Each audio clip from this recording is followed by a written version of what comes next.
Hello, everybody. Scott Golden here with Golden Opportunities Coaching. Welcome to those of you who are new. Welcome back to those of you who are seasoned veterans of what we do around here. Glad to see we're approaching in on 350 subscribers. I think we're at 343, 344 right now. Would love to hit 350 this week. Would love to hit 400 by the end of the month. Need your help. Please subscribe, like, comment below. Also, share this on social media if you find it helpful. Today we're going to talk about codependency. Codependency is a major problem in current society. Validation is a wonderful thing when it's done in moderation, but when a person needs validation in order to feel worthy of love, in order to think they have any value at all, that gets into the area of codependency. And so we're going to look at 8 things that may indicate that you have some codependency challenges. So the first is asking for validation constantly. Look, we all, especially when we're doing new things, especially when we're focused on becoming our best selves, want to know, preferably from someone who knows more than us, that we're doing good, that we're succeeding, that we're learning, that we're growing, that we're becoming a better version of ourselves.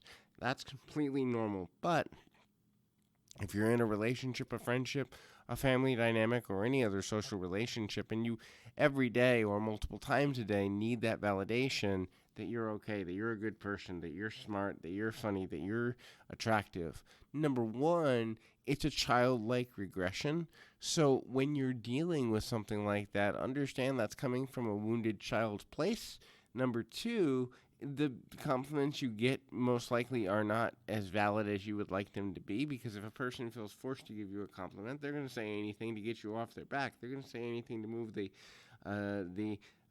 conversation along, and so it's not really as genuine as you think.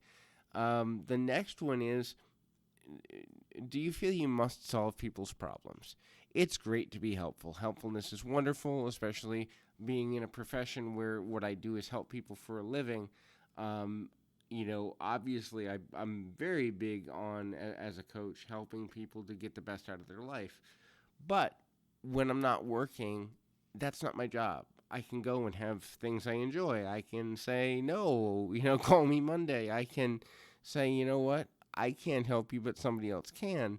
There's boundaries that you learn when you don't want to be codependent. Now, if you don't have the boundaries, and anytime somebody says something's wrong, anytime somebody says that there are challenges, anytime somebody says, things are uncomfortable for them, and you immediately go in and become Captain Save a Friend, you've got some codependency issues, because you think that by helping this person, you're going to inspire loyalty. You think that by helping this person, you're going to gain karma points and they'll help you later, or some other erroneous thought that will eventually backfire on you when it proves not to be true over a span of time.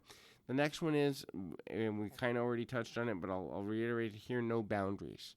The ability to say no is a boundary. We all need it. Otherwise, we run out of time in our day. We run out of time in our night. We eventually will get to a place where we have to say no because we don't have a choice. There's only so much of us to go around. And if you're constantly, not saying no because you're afraid of a person's reaction, there is a codependency there. The idea here is, if I say no, they'll leave my life. If I say no, they won't like me anymore. If I say no, they'll cheat on me. If I say no, there'll be a negative consequence.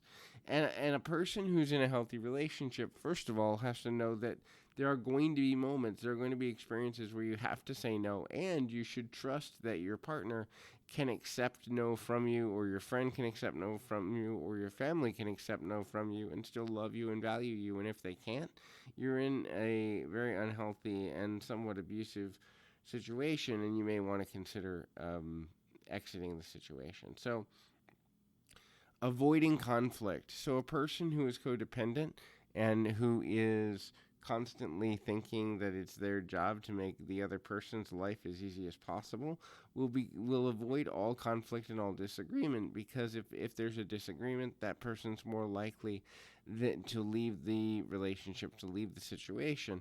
And so avoiding conflict can mean saying yes when they don't mean yes. This especially happens to younger women, about pushing sexual boundaries. Also, It may mean saying yes to, helping out where you don't have the time, the energy, the effort, the money, paying bills for other people. It can manifest in many ways, but you lose yourself, which is the next thing on my list here. You lose yourself because you become almost like their personal assistant, their caddy, their lackey, and you lose your self identity, and then you end up not knowing yourself. And so it's a slippery slope because it begins with, I'm not going to get into conflict with this person until they stay in my life. And then it's like, well, who am I? Well, I'm their butler, I'm their cook, I'm their, sexual conquest, I'm their whatever I am. And then it's like, well, who am I? You know? And when we lose ourselves, that's the ultimate sign that we've been in a codependent situation.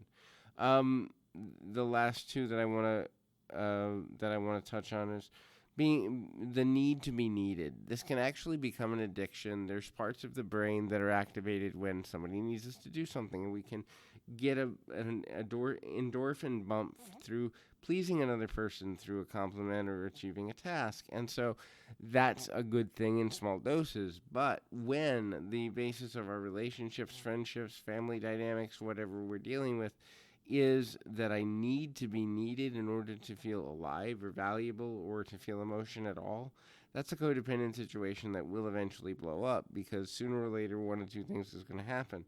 The person that you feel needed by is going to put you in a situation where you no longer feel comfortable with what they need, or they're going to grow tired of the way you do things, find other people to do certain things, and you're going to feel rejected. Neither of these things is comfortable and neither ends well. The second to last one, putting others before yourself always.